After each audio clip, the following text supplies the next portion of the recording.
Obsessive-Compulsive Disorder, also known as OCD, is an anxiety disorder.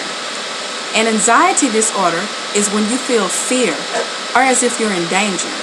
You normally sweat, your forehead starts to feel hot, you begin to breathe fast or pant, your heart begins to pound, feeling as if it's going to beat out of your chest, and sometimes your muscles might even try to tighten up. You know, it's that feeling that you get before a major exam, or if you're like me, when you're standing in line and you're buying your items and the bill continues to get higher and higher, your arms begin to perspire, your palms get sweaty, and you have a massive heat wave. But don't be alarmed, because this is normal. The reason this disorder is classified under anxiety disorder is because the obsessions cause a person to become anxious or display the feelings that I talked about earlier. But the only difference is it happens continuously. The compulsions are what you do in order to prevent or release the anxiety. These things are the things we do to try and lower or avoid our anxieties. According to DSM, a person diagnosed with this disorder is when the obsessions and compulsions are excessive. They take up their time, which is like more than an hour, and they actually can't function throughout the day because they're continuously thinking or acting out these obsessions and compulsions. There are some people that only experience the obsessions, and then there are some that only experience the compulsions. But most people experience them both, simply because it has been found out that most people use their compulsions in order to control their obsessions. Let's break down the different words in obsessive-compulsive disorder. The first word, obsessive, means to think about something constantly. It continues to play over and over and over in your mind. For example, for the past week, my dad was sick. I constantly thought about the germs that he was spreading. Every time he coughed, it's like I could see the germs flying around, because this thought didn't just come and go, but it started to become a part of my conscience or inner thinking. It became my obsession. Now, compulsions are the things that we feel we must do in order to ease our mind of the obsession, or the thing that's making or causing us to feel anxious or scared.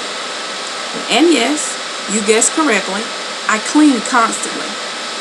I know it is okay to clean while a person is sick, but to actually allow it to overtake your mind, this is a red flag. I mean, I found myself wiping and bleaching, sneaking in and out of different rooms that he would go in, spraying Lysol, and washing clothes, sheets, and towels. This was taking up all or part of my day. It's okay for us to display the minor obsessions and compulsions, such as the things we do in order to concentrate. For example, biting on the end of your pencil for concentration, or chewing gum. Some examples of OCD are when you sit there and you take a test and you're bouncing your leg constantly. If you notice, you're anxious about the test, but the bouncing of your leg is kind of releasing or causing you to not really focus on the anxiety, which is the test itself. Obsessive-compulsive disorder dates back to Sigmund Freud. He connected the disorder with the anal stage of his psychosexual stages of development. This view is also known as the psychodynamic view. It believes that it came from our id impulses and defenses being acted upon with our actions and thought processes. Freud was the first to notice the clinical aspect of the disease and defined it as Zwangsneurose, or obsessional neurosis, or as we would call it, obsessive-compulsive disorder. He connects OCD with the anal stage of potty training. Freud explained that this happens around the age of 2. He believes that OCD can be caused by negative potty training experiences. At this age, we're taught or shown how to express our id and try to hold back or control our impulses. If we would have focused on the negative side of potty training experience, then it would lead us to become overwhelmed and concerned when we didn't fulfill the needs of our parents. And in order to fulfill those needs, that means having a bowel movement in the potty. If we didn't learn how to restrain or control our urges before reaching the potty, it then causes a conflict between our id and our ego. Our lesson that we were being taught was to let go and hold on. Freud believed that these negative experiences of efficiency and constancy will lead to obsessive-compulsive disorder later in life, if the battle between id and ego was never resolved. From Sigmund Freud until now, there are many other perspectives about the disorder. Research has shown that OCD can be caused by a number of things. Factors that contribute to obsessive-compulsive disorder are our environment and genetics working together. Some researchers even believe that the disorder is brought on when children become sick with a certain type of virus. A number of children that showed OCD later in life suffered from strep. It only happened when the children became sick with strep and certain antigens crossed. Research has also shown that compulsions are just things that happen coincidentally or out of fear.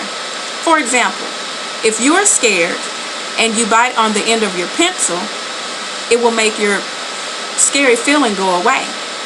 You didn't bite your pencil on purpose, but it was just a coincidence because the pencil just happened to be there. The biological perspective believes that low levels of serotonin in the brain can be a reason, along with glutamate, GABA, and dopamine, whenever the brain doesn't function properly. They also believe that this could be the reason why a person is showing signs of OCD. Although there are many perspectives on the reason why people actually develop obsessive-compulsive disorder, it doesn't change the fact that between 1% and 2% of people in the world suffer from OCD in a given year, and between 2% and 3% develop the disorder at some point of their lives. This disorder is equal across the board.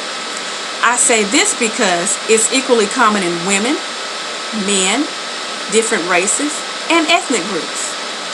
OCD begins to surface in young adults and can last for years.